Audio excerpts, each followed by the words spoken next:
സുലേഖയുണ്ട് വീണ്ടും തത്സമയ വിവരങ്ങളുമായി. സുലേഖ, ഈ പറഞ്ഞ തരത്തിൽ വളരെ ആസൂത്രിതമായാണ് കൊലപാതകങ്ങൾ നടത്തിയിട്ടുള്ളത് എന്നുള്ളത് ഇതിൻ്റെ ഒരു സ്വഭാവം പരിശോധിക്കുമ്പോൾ നമുക്കറിയാം. ആദ്യം വീട്ടിൽ മാതാവിനെയും അനിയനെയും കൊലപ്പെടുത്തുന്നു, പിന്നീട് ബന്ധുവീടുകളിലേക്കൊക്കെ പോകുന്നു. അപ്പോൾ ഇങ്ങനെ വളരെ പ്ലാൻഡായി കരുതിക്കൂട്ടി നടത്തിയ കൊലപാതകം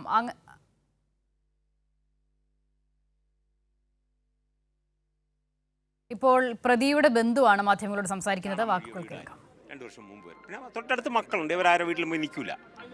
കാര്യത്തിന് പോയി അപ്പോഴും തന്നെ തിരിച്ചു പോരും. ബന്ധുക്കളാണ്. വലിയച്ഛനും വലിയമ്മ, പിന്നെ അമ്മുമ്മ, ഈ കൊലപാതക പയ്യൻ്റെ അമ്മുമ്മ, വലിയച്ഛൻ, വലിയമ്മ, അനിയൻ ചേട്ടനും എന്തോ സ്നേഹമാണെന്ന് അറിയാമോ. ഒരുമിച്ചിരുന്ന് ആഹാരം കഴിക്കും, ഒരുമിച്ചിരുന്ന് കെട്ടിപ്പിടി കളിക്കും, എല്ലാം അതായിരുന്നു. സംഭവിച്ചെന്നുള്ളത് പെൺകുട്ടിക്ക് വേണ്ടിയോ എന്താണെന്ന് അറിയില്ലല്ലോ നമുക്ക്. അത്ര സ്നേഹം. മൊഴിയിൽ ആദ്യം പറഞ്ഞത് മാനസിക ബുദ്ധിമുട്ടുണ്ട്, മാനസിക വൈകല്യമുണ്ട് എന്നൊക്കെ പ്രതി പറഞ്ഞതായിട്ടാണ് പറയുന്നത്. അത് പ്രതി പറഞ്ഞല്ലേ. നമുക്ക് ഇതുവരെയും അങ്ങനെയൊന്നും ആരും എന്നെ ഇപ്പോഴത്തെ സംഭവങ്ങളൊന്നും എൻ്റെ ഇവിടെ വിളിച്ച് പറഞ്ഞിട്ടില്ല. ഇവരെല്ലാം ആരും പറഞ്ഞിട്ടില്ല. ഞാൻ അറിഞ്ഞ ഉടനെ എത്തി. ഇല്ല, കണ്ടില്ല.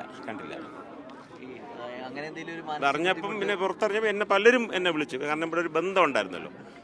എൻ്റെ വൈഫ് എന്നെ ആദ്യമായിട്ട് എന്നെ വിളിക്കുന്നത് വൈഫാണ്. ബസ്സിൽ ഇരുന്നുകൊണ്ട് കണ്ട് ഇവിടെ ആംബുലൻസ് കിടക്കും, 3 ആംബുലൻസ് കിടക്കുന്നു, നിങ്ങൾ വല്ല അറിഞ്ഞാൽ? ഞാൻ പറഞ്ഞില്ല, അറിഞ്ഞില്ല. അപ്പോൾ പെട്ടെന്ന് വിളിച്ചു ചോദിച്ചാണ് എന്ന് പറഞ്ഞു.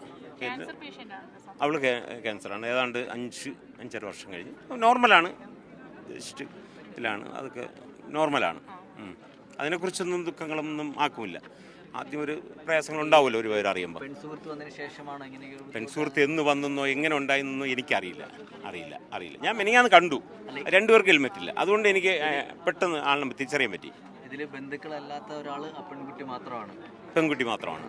അതെന്ന് വെച്ചാൽ അച്ഛൻ്റെ അമ്മ, അച്ഛൻ്റെ ചേട്ടൻ, ചേട്ടത്തി, അനുജൻ, പെൺകുട്ടി, അന്യൊരു കുട്ടി. പെരുത്തുള്ള സീരിയസ്.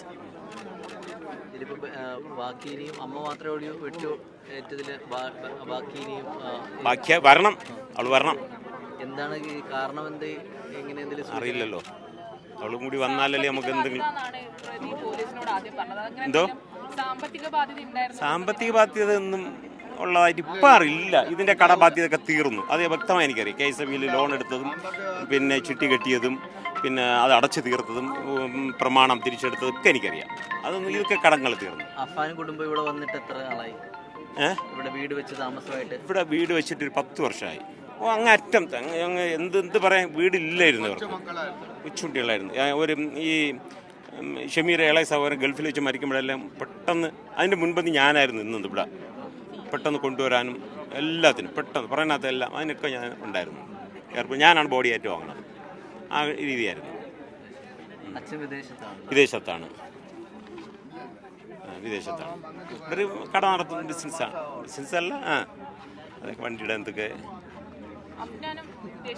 ഇവർ വിദേശത്ത് വിസിറ്റിങ് പോയതാണ്. ഇവരെല്ലാവരും പോയിരുന്നു. ഒരു വർഷം വരെ നിന്ന്. അപ്പോഴൊക്കെ എന്നോട് പറഞ്ഞു.